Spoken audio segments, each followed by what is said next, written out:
300 million people by 2030 on this continent. Kenya has been a leader in renewable energy, Your Excellency. And with about 76% of electrification today, I think you're well on your way to reach universal electricity coverage by 2030. And we at the World Bank are very proud to have been a partner in Kenya's electricity and energy sector and in your journey to reach 100% renewable energy and universal coverage of electricity. We're very committed to provide support, to provide electricity access to an additional 18 million people in Kenya by 2030, Your Excellency, and this project is one important part of that initiative.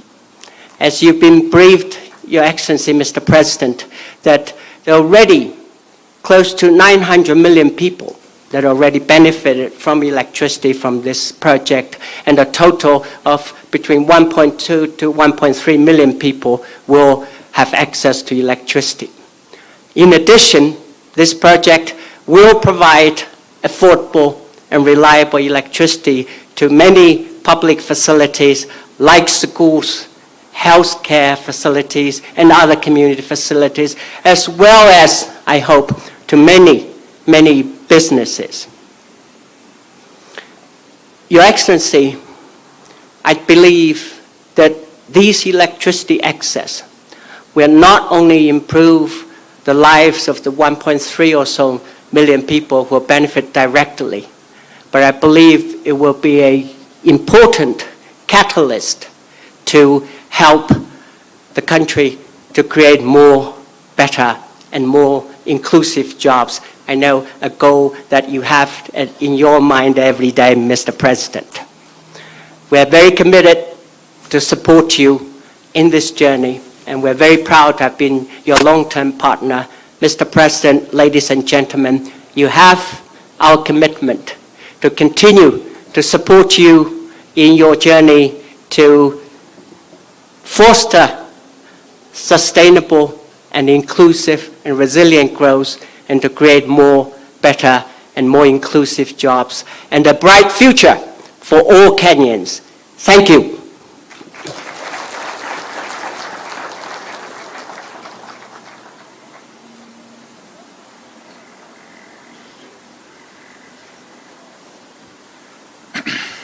Your Excellency, the President and Commander-in-Chief of the Kenya Defense Forces, Dr. William Samoei Ruto,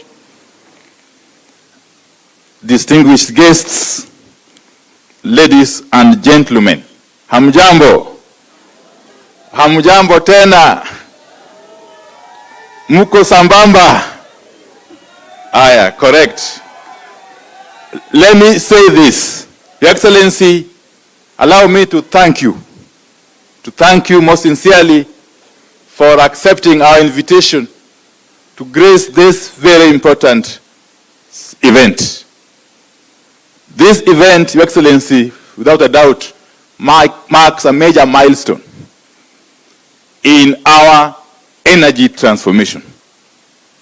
Your Excellency, today we are setting on a journey to light up a huge landmass of the Republic of Kenya that in ordinary circumstances would not have been able to get access to electricity. It's only happening under your administration, Your Excellency. Your Excellency, you know Kenya's Vision 2030, and indeed your own commitment is to see universal access to electricity by the year 2030. And that is in tandem, Your Excellency, with Africa's Mission 300, which the World Bank and other stakeholders are spearheading, Your Excellency. Your Excellency, under your administration, we have seen remarkable progress. It's only a few weeks ago that we commissioned similar mini grids in islands on Lake Victoria and other parts of the country. These are regions, these are places that would have taken centuries for the national grid to get to them.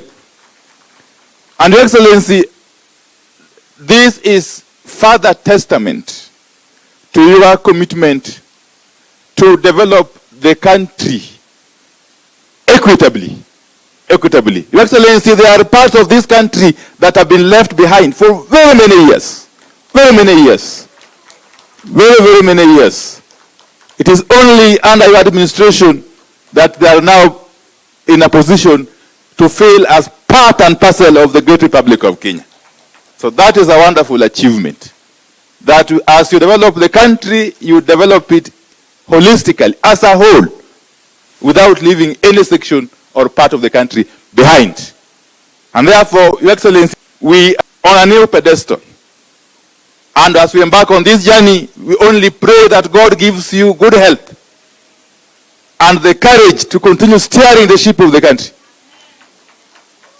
We are sure, Your Excellency, that with this pace of development, especially in the energy sector, by the time you will be completing your second term, Your Excellency, God willing, this country would have made very serious steps in terms of development. Allow me, Your Excellency, to recognize a few leaders who are here. And we have Governor Nadhif Jama, the governor of the county of Garissa.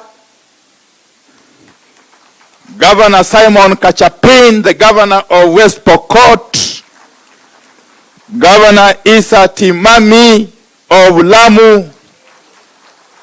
Governor Dado Godana of Tana River.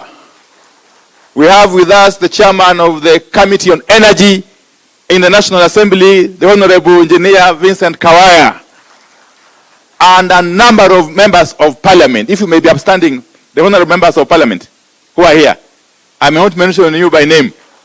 Thank you very much for gracing this occasion. But therefore, allow me, Excellency, in just under 2 minutes, to invite a few of them, just a few of them, to just come and say hello. The Deputy Governor of Kilifi. The Deputy Governor of Kilifi, my good sister. Yeah, thank you very much. Allow me to invite Mheshimiwa Abdullahi Bashir, just for 30 seconds. He's the chairman of the pastoralist MPs. I'm sure you know that. Yes, my good friend Abdullahi Bashir, the MP for Mandera North. He will be followed in quick succession by the chairman of the Energy Committee. Thank you, Your Excellency, and I want to acknowledge the presence of all the other members. We also have our patron, Dido Raso, and all the members present here, including the father of the house, Mheshimiwa Kenan. Your Excellency, this is a project that has stalled in 2018, and now that it has come to fruition under your leadership. As the minister has said, you are opening up areas that probably will never have been opened. And we want to say a very big thank you, because 72% of Kenya is where these off-grid solar grids are going to be operated on. So we want to say a very big thank you. You are making Kenya to be equal. All parts of Kenya under your leadership is becoming equal. Last time you visited our areas, you made progressive pronouncements. We still thank you. And now today here, we are talking about 13.8 billion going to those areas, so that solar energy can be something that can be used in all parts of the country. On behalf of the Pastoralist Parliamentary Group and members of Parliament present, I want to say a big thank you, and thank you very much, Your Excellency. Continue steering the ship, and inshallah, going forward, 2027, all members, all counties will be with you. Thank you very much. The chairman of the Committee on Energy, the Honorable Engineer Vincent Kawaya. Please come forward. Thank you, Your Excellency, leaders present. Today is a momentous day. I see the joy when we light up a single village. I can imagine that multiplied by 1.2 million beneficiaries who are going to benefit from this particular project. I want to thank your office for accelerating this particular program. I want to thank the ministry for the partnership and all the players. Let me say, there is nothing that makes an oversight authority happier than when things are done right. COSAP is one thing that is being done right, because it also sends a signal that every Kenyan matters. A huge population has been left out just because they have a huge landmass. Probably the population might be small, but Your Excellency, you have said that all these Kenyans matter and you are lighting up all these villages. I want to pledge the support of the Energy Committee. We do not just oversight blindly. When things are done right, we say they have been done right. And Your Excellency, maybe just a small request that first we understand that solar is a way to go, especially when backed by energy storage systems.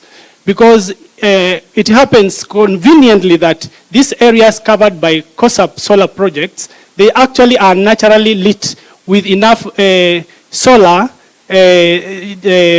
that can be able to sustain these programs both during the day and during the night. The only request would be that we have a vote head that also makes sure that the turnaround for maintenance is very, very short, so that whenever we have a breakdown, then the fixing time is reduced. On behalf of the Parliament of Kenya, we are going to work with you to ensure the success of this project and the myriad of projects that have been started under the administration of your leadership, His Excellency the President of the Republic of Kenya, Dr. William Ruto. Asanteni sana, Mungu awabariki. Your Excellency, if you may indulge me, I reckon that we are in Nairobi, and I saw the Honorable George Aladwa, the MP for Makadara, is here.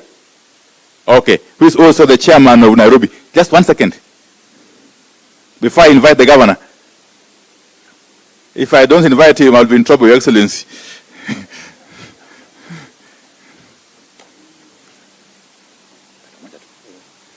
Asante waziri, na washukuru rais wetu.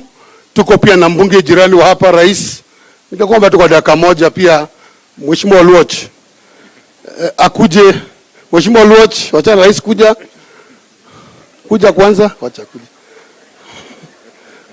Kimbia tumepata dakika moja.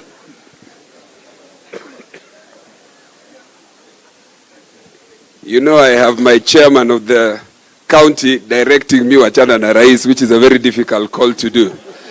Your Excellency, governors present and colleagues, thank you very much for inviting us to this particular occasion. I am a neighboring constituency member of parliament in Mathare.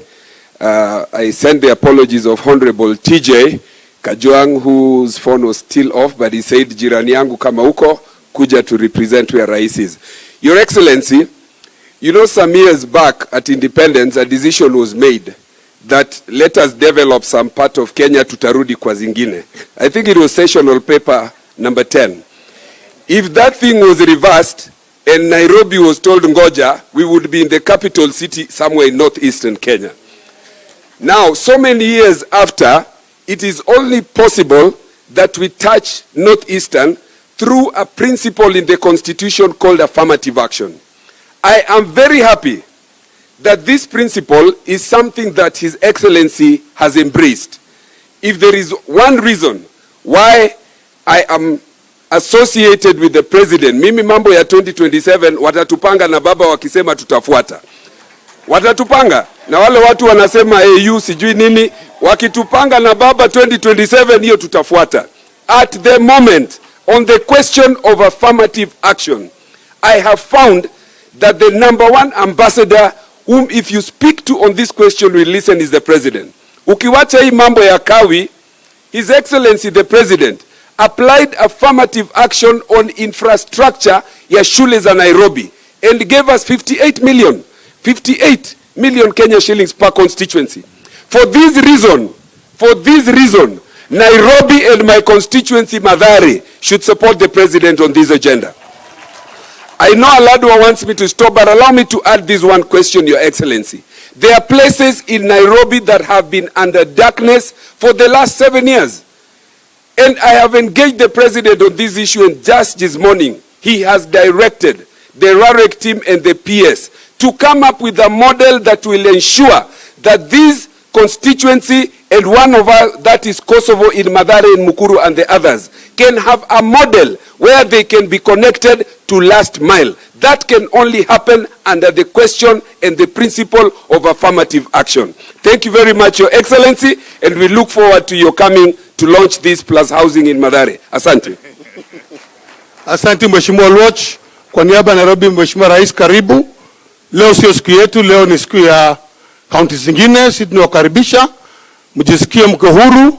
Ningesema tu vile Mheshimiwa Wandai waziri amesema ya kwamba sisi hatuongea mambo ya mwaka huu na mwaka ujao.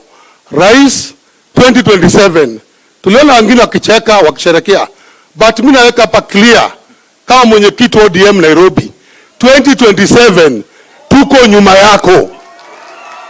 Hakuna cha stories, tuko nyuma yako 100%. Wewe panga mambo hii kidogo kidogo ya hapa na pale, ya 2027 kura itafuatana kuruka. Sisi tuko nyuma yako, umetembea na baba, tumeona Jumamosi, last week tumeona, na hiyo ni heshima kwa ndugu yako mkubwa. Na unapotembea ndugu yako mkubwa na mwingine anacheka, wewe cheka, na 2027 tutachekana na wewe. Kwa hivyo rais, ukiwa Nairobi uko kwako, tembea. Sisi ni wanasiasa, Kawai ni ndio chairman wangu, mimi niko committee ya energy na is our able chairman. So sikia uko huru. Wandai, wewe ndio ulitupatia waziri Wandai na ni ODM. Anafanya kazi ya loyal. Tusukume gurudumu. Na nawakumbusha wale ODM wanaongea huko kando kando. Waongee tu, lakini sisi ODM original. Rais ni William Samoei Ruto. Mungu awabariki. Thank you very much, Mheshimiwa George Aladwa. Allow me, Your Excellency, to invite Governor Nadhif Jama to come and make some very short remarks.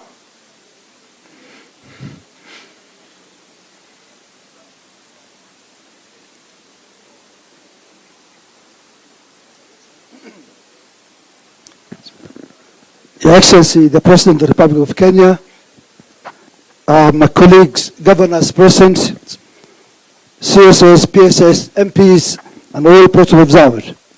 Your Excellency, my remarks will be very, very brief.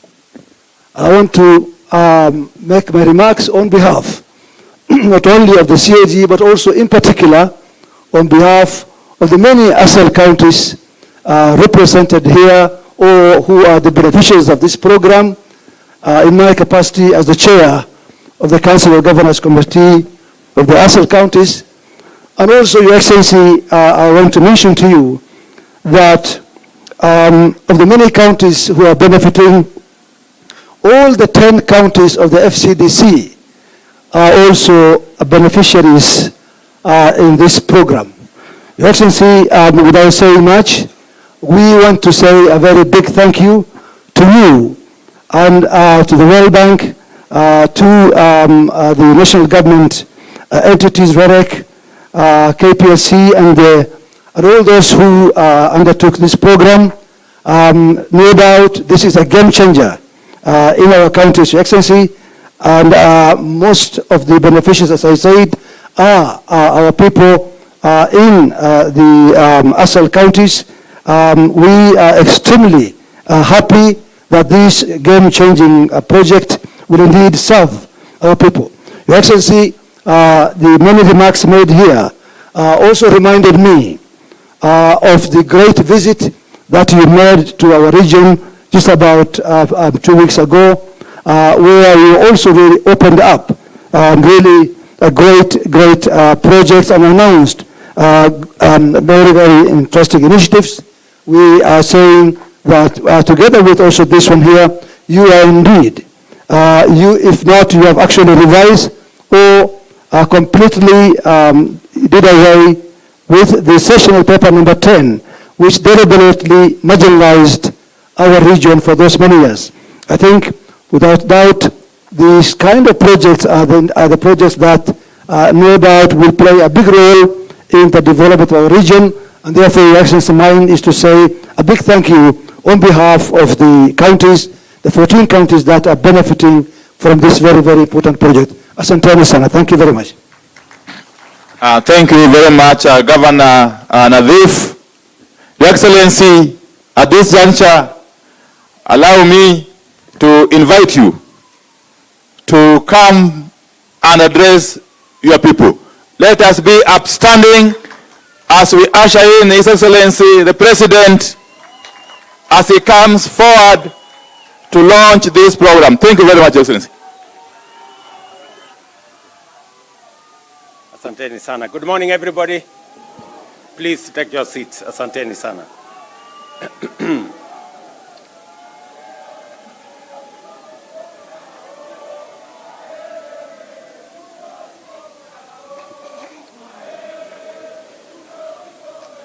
Asanteni sana. Thank you. Asante sana. Nairobi hoye. Nairobi hoye. Bas, asanteni sana. Ningependa kuchukua nafasi hii kwa niaba ya serikali ya Kenya kusema ya kwamba tumefika hapa asubuhi ya leo katika ghafla hii ya muhimu ya mambo ya umeme katika taifa letu la Kenya. And let me make this statement.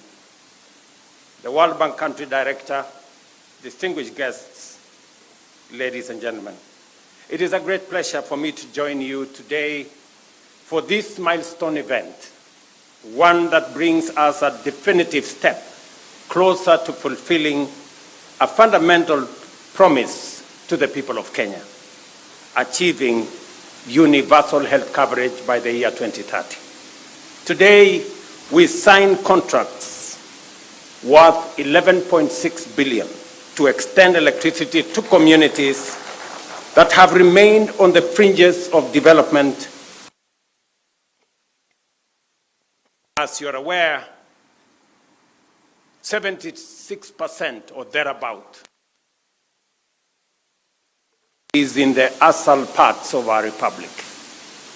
And for a very long time, they have been left behind because of the expansiveness of that region and because of other difficulties of communication, connectivity, and other challenges that have bedeviled that corner of Kenya for a very long time.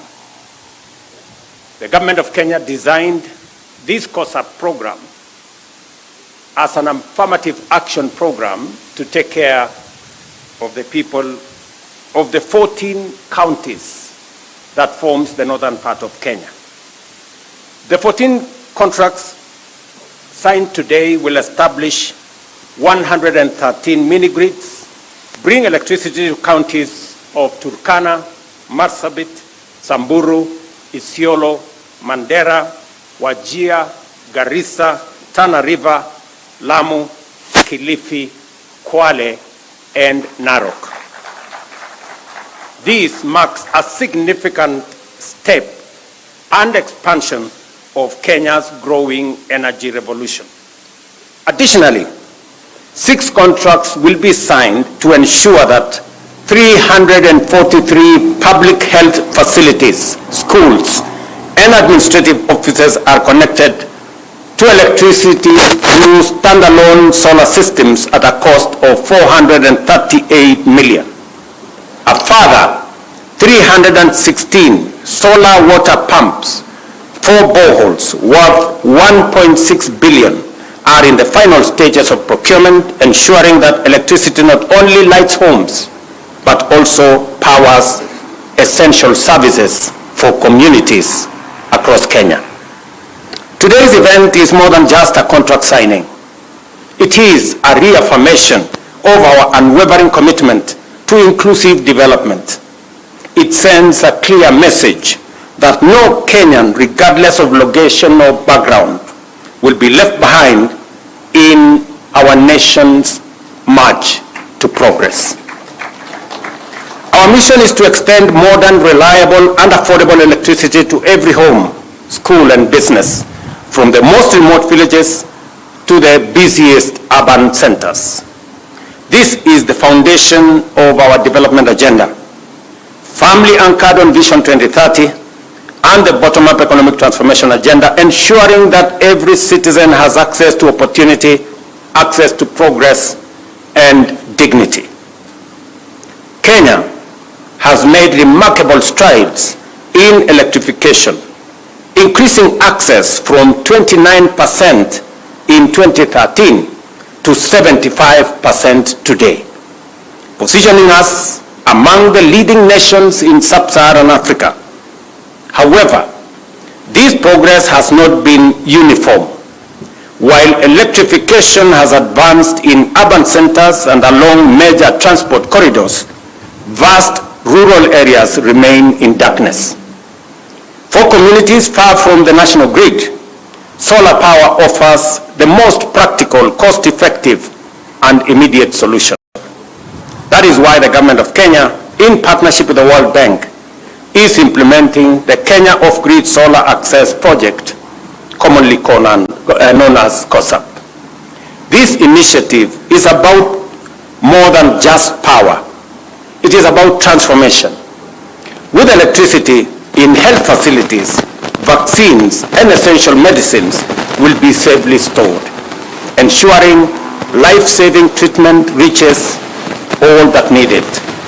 With electricity in schools, our children will benefit from longer study hours, better learning environment, and greater opportunities to excel. With power in homes and businesses, we will unlock new economic opportunities, support small and micro enterprises, and create jobs, turning villages into vibrant hubs of commerce and innovation. Distinguished guests, through the last mile connectivity program under the Kenya Power, 1.2 million customers have already been connected in the last 2 years, with another 460,000 set to benefit by 2026. Through REDEC, we have connected 63,000 out of 93,000 identified public facilities, including 22,900 public primary schools. This work continues with 1,071 public facilities projected to be completed in 2023-2024 financial year, and another 1,450 currently underway in the financial year 2024-2025. Beyond expanding access, we remain committed to achieving a 100% clean energy grid by 2030. Diesel-powered stations are being hybridized and with solar PV systems, and plans are underway to install an additional 8 megawatts of solar power in Wajir County. In Lodwar, we are taking a bold and decisive step to shut down the diesel power plant operated by Kenya Power and extending national grid to Lodwar by next year. I am looking for that proud moment to switch off the diesel power plant in Lodwar for the first time. This includes constructing a 100-kilometer of 66 kilowatt power lines and a substation, at a cost of 900 million. These projects are clear statements of intent. We are reducing our dependence on costly and polluting diesel power, cutting energy costs, and reinforcing our climate commitments while enhancing access to our communities, to our villages, and to our towns. Until every household, school, business, and health facility in Kenya has reliable and affordable electricity. And I want to confirm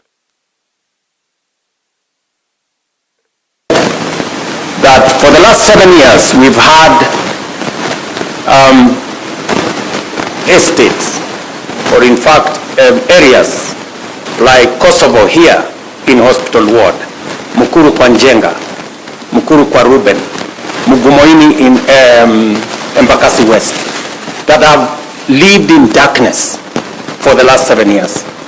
I have given very firm instructions to the ministry, to REREC, and to Kenya Power to develop a mechanism where we will light up those estates and those areas of Nairobi. It cannot be that in the capital city of Kenya, there are citizens living in darkness.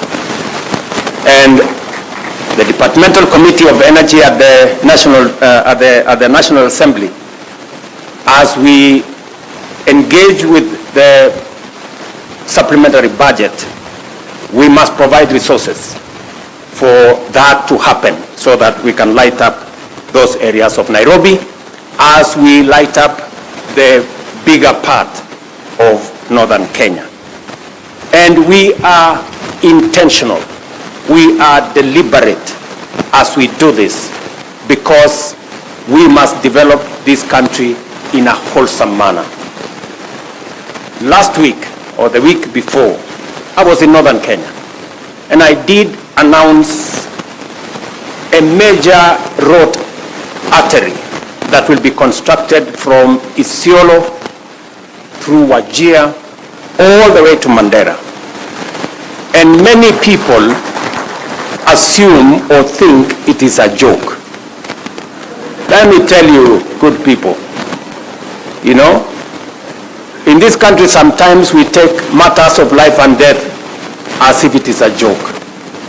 I am committed to delivering on that 750 kilometer of road from Isiolo to Mandera, because for a very long time we have left northern Kenya behind.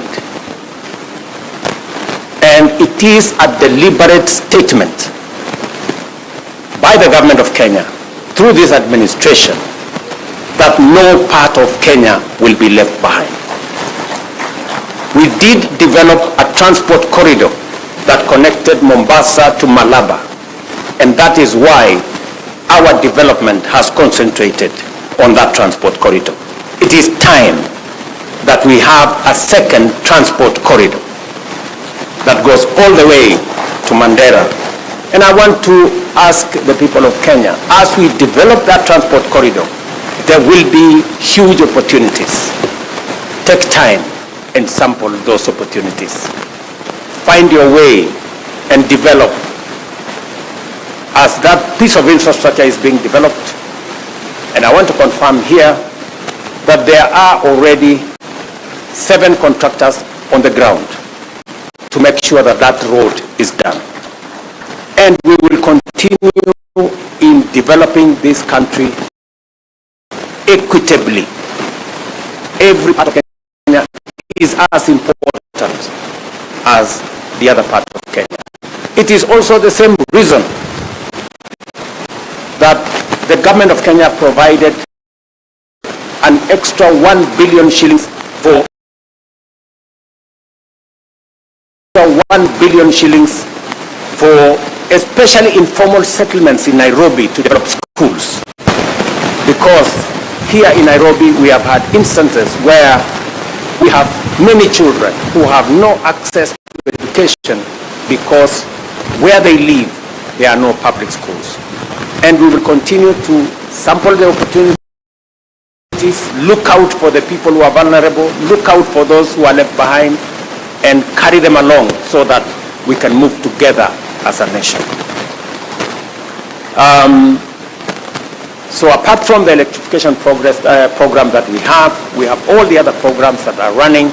Our housing program is on course, and I want to assure the people of Hospital Ward here in Kosovo and all the other areas.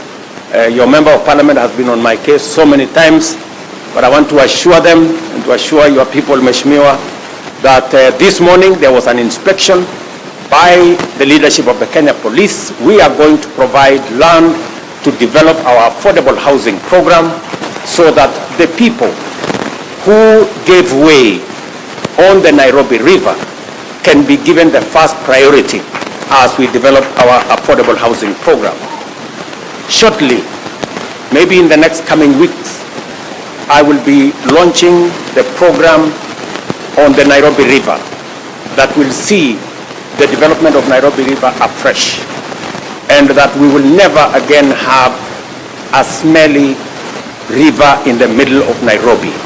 We will have a modern transport corridor and a proper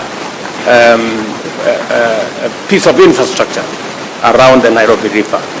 Again, it is because we must do the things we must do to change our country, irrespective of all the other things and all the other considerations that ordinarily inform decisions that have political ramifications. To the contractors, signing this as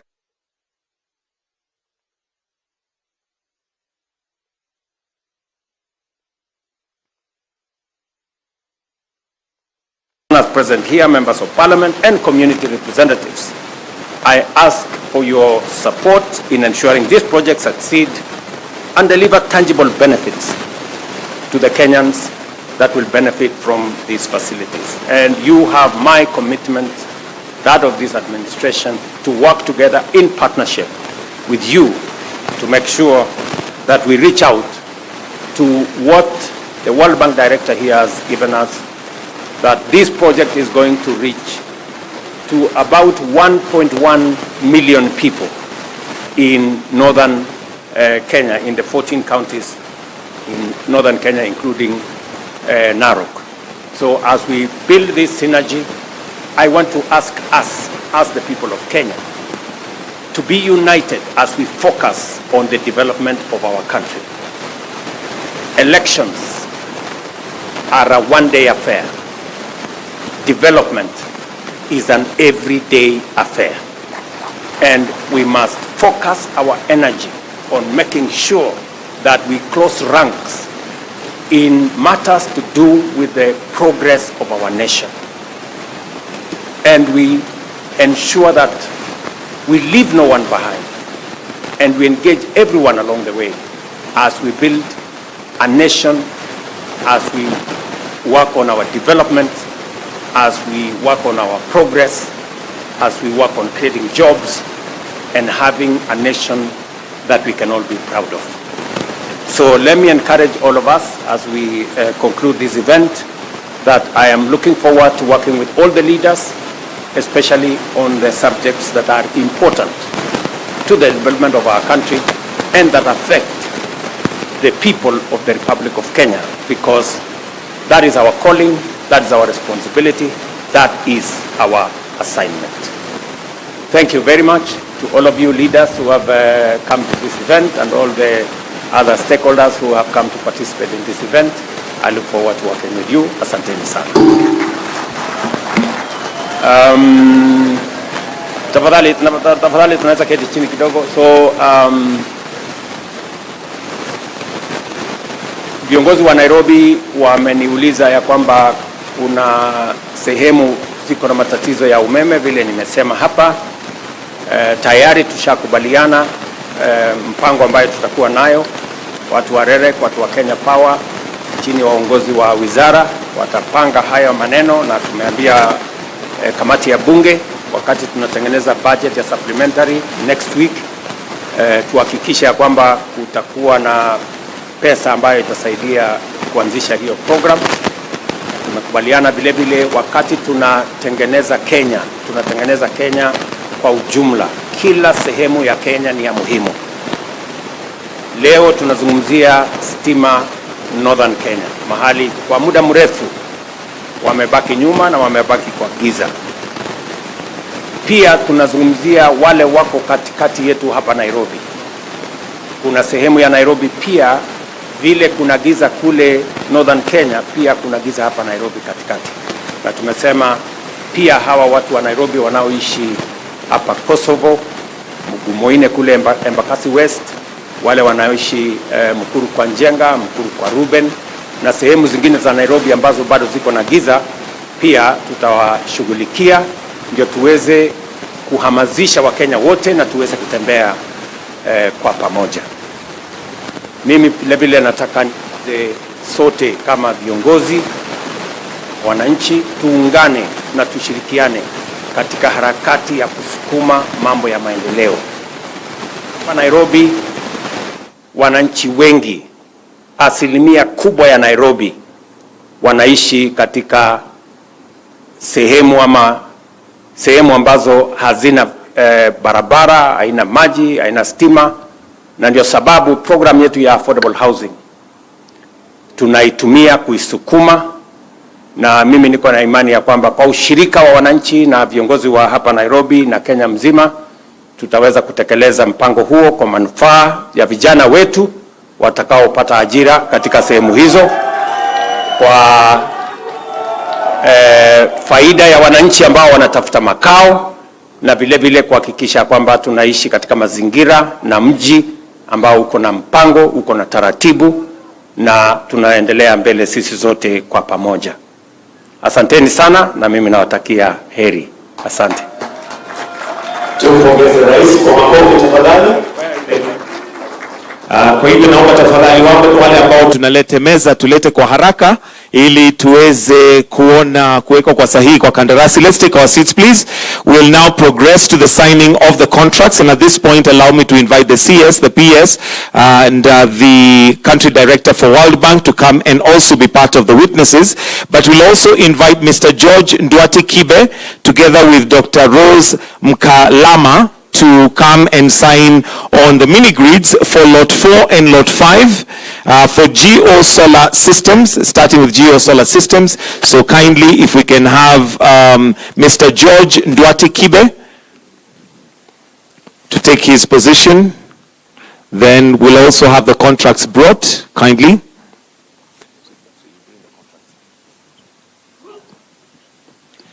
And as we do that, let me also request that Mr. Elisha Okello get ready please to come on this side, to stand by on that side, because yours will be the next one and it will still be Rerek. So we'll have you also sign after we finish this one. So you can just stand by on that side.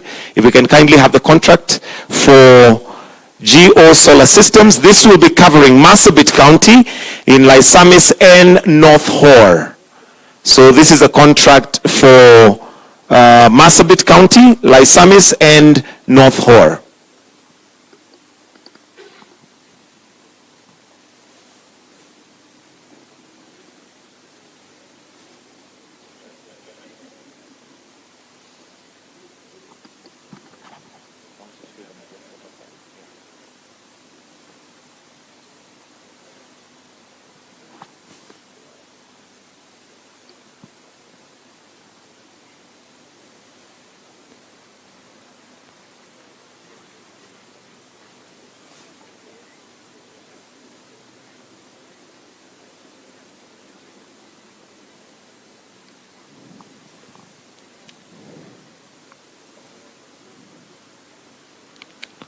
This will be under REREC, and the contractor is Geo Solar Systems. And with that, we'll then have them maybe stand up and just have a picture before we then now invite Mr. Elisha Okello, before we invite Mr. Okello. Okay. Thank you. Dr. Mkamala, I'll request you to remain because it's still REREC. Then we'll have Mr. Elisha Okello to kindly come and also sign on behalf of Bright Rays International Limited. This will be for Samburu County, West Samburu North and Samburu East.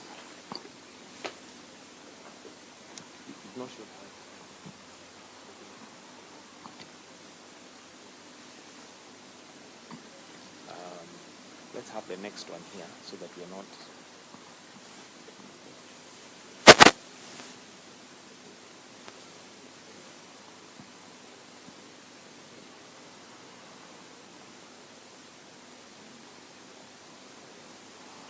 And let's also have Mr. Prakasan TP to be on standby. This will be for Kenya Power. We'll also have Dr. Engineer Joseph Sirol to kindly stand on standby as they will be signing the next ones on behalf of KPLC.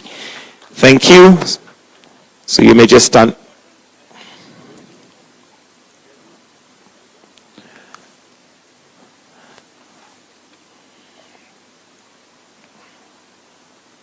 Thank you. So let's now have Engineer Joseph Sirol together with Mr. Prakasan, TP, to sign on behalf of KPLC and on behalf of Master Power Systems and Linvit Technologies Private Limited. And this will be for Mandera County, Banisa Mandera, North, Liffey and Mandera East constituencies. On standby, if we can kindly invite Mr. Japheth Manasseh More to stand on the side as you will be signing the next one, Mr. Japheth Manasseh More.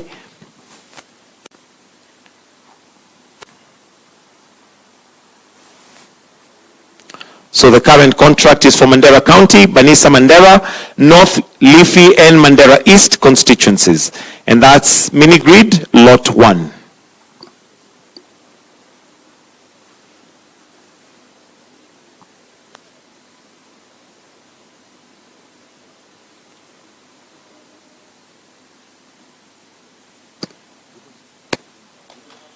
Thank you.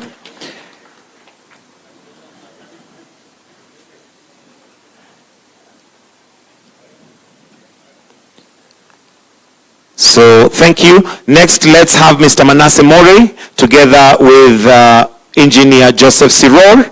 This will be on behalf of KPLC and on behalf of Tech 7 Automation Systems, Baran Telecom Network, and this will be covering Kilifi and Kwale counties. Kilifi and Kwale counties.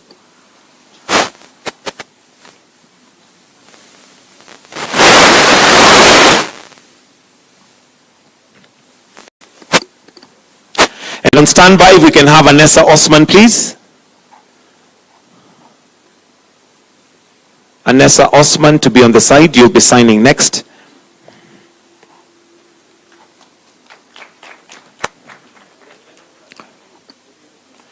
So the next contract is for CP Solar Resources Limited. This will be covering Lamu, Kilifi and Kwale. Karibu. And signing will have Dr. Engineer Joseph Sirol together with Anessa Osman on behalf of CP Solar Resources Limited. Again, this will be covering Lamu, Kilifi and Kwale. If we can now have Mr. Wida Omari Nasta on standby. Wida Omari Nasta on standby. You'll be signing in next together with Dr. Engineer Joseph Sirol as the last contract that we're going to be signing at this point in time, as the rest have already been taken care of. So a quick photo.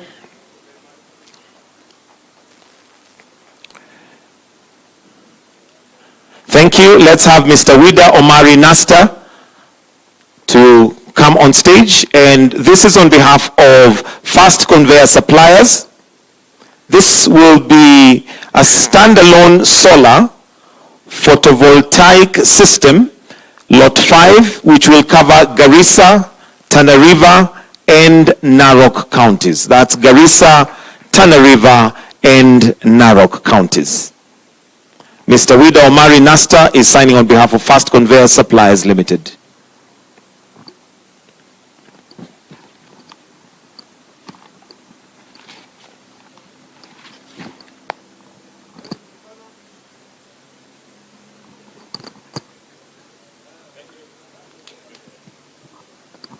Thank you. With your permission, Your Excellency, we'll quickly move the table and let me request all the governors to come on stage for a quick photo with His Excellency. All governors present to kindly come as we remove the table for a quick photo with His Excellency. If I may also just request that we stand a bit forward, move a few steps forward so that we have better lighting.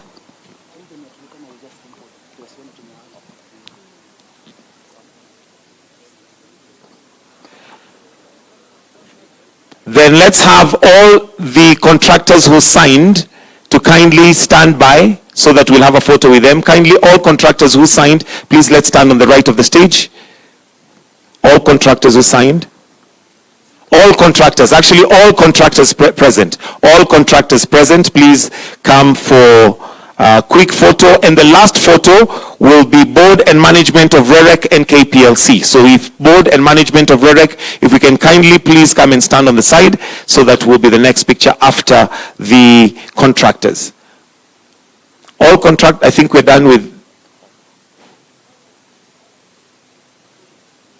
Thank you. If we can have the governors and the leaders that are on stage to kindly retreat. Let's have all contractors please on stage. All contractors.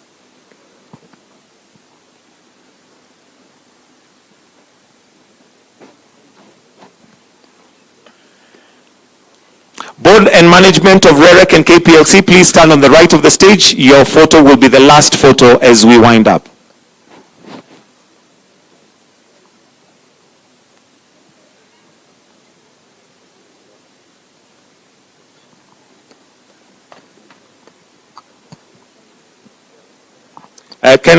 Let's please just look at the photo as we'll greet later so that we can have this photo taken.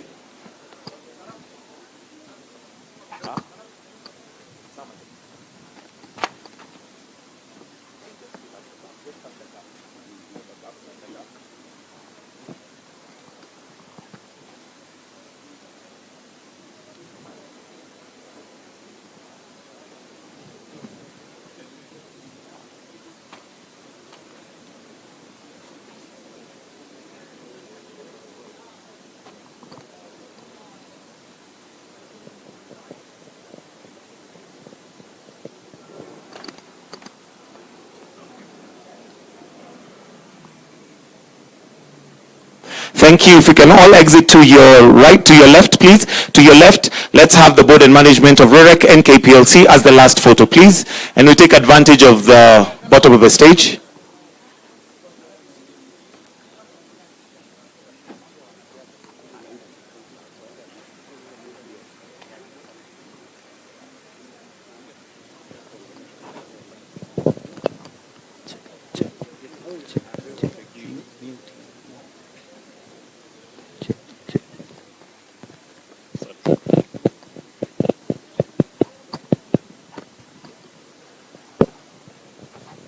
All right, thank you. If you can exit to your left, kindly.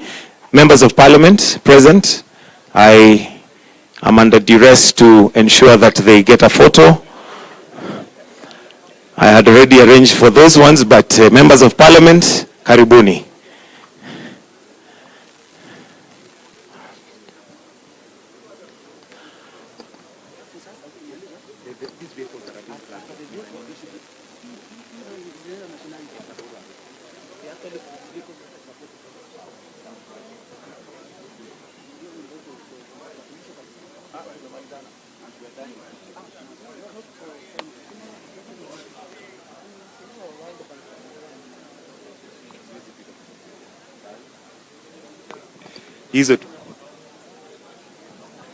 After that, Your Excellency, we have a flagging off of the COSAP vehicles, which are going to be supporting this project, which we shall witness as the flagging off is taking off. And the flagging off will have the honor of His Excellency flagging them off. Thank you very much, Your Excellency. We'll request that now we may proceed to your left, sir, where we'll have the flagging off of vehicles.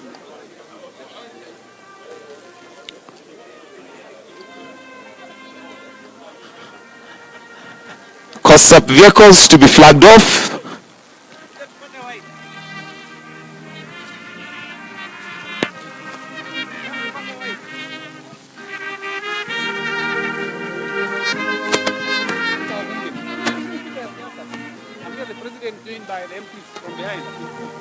The President will be joined by members of Parliament, governors, leaders from the different counties, as these are vehicles that are going to be supporting the counties with the electrification and the off-grid. And His Excellency will flag them off in 3. Oh wait, kwanza tufungue bendera. Ngoja. In 3, 2, 1, makofi kwake tafadhali as they flag, as they go.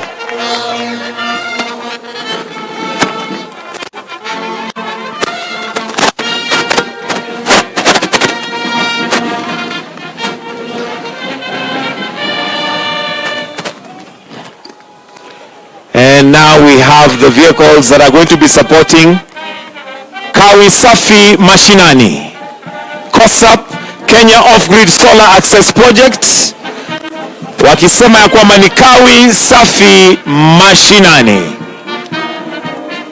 Na magari zikipita, basi nitaomba wale ambao tumeketi, tutasimama ili tumalizie kwa wimbo wa taifa, magari yakiisha. Naomba tafadhali sote sasa tusimame wima ili tuweze kumalizia kwa wimbo wa taifa. Wale ambao tumeketi, tafadhali tusimame kwa wimbo wa taifa.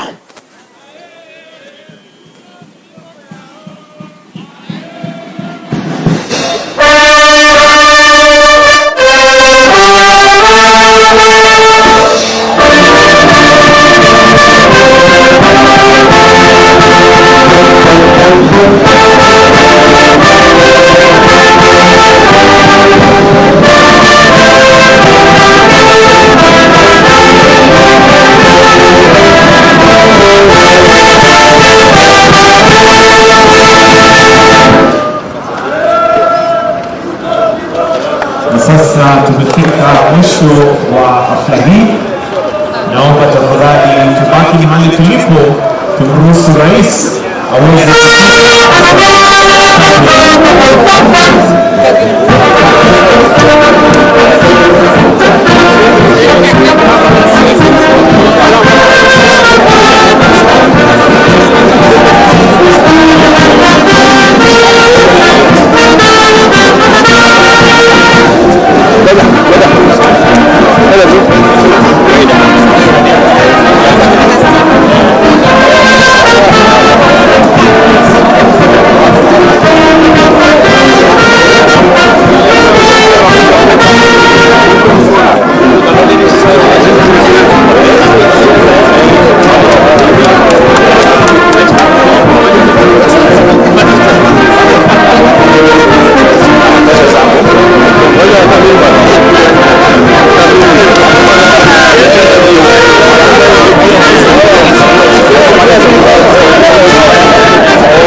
experts